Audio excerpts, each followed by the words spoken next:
When we're first confronted with this integral, it can feel quite intimidating. However, all we need to do is find a substitution that encapsulates the infinite function in a finite way. We will make the substitution y equals the square root of x plus 1 over y.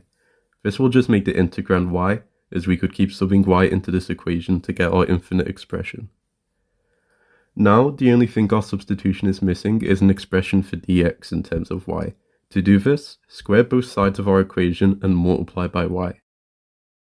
And let's also note that x is equal to y cubed minus 1 over y. Differentiating implicitly, we now have an expression containing dy by dx, and after some manipulation, an expression for dx, which we'll put aside.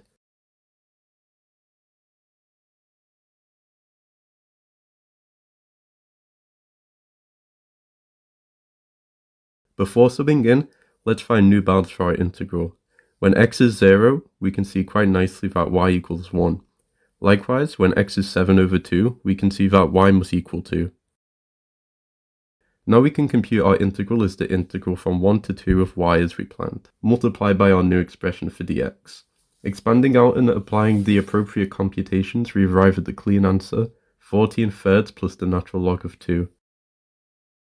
If you enjoy integrals like this and want more, please consider subscribing, but either way, thank you for watching and I hope you have an amazing day.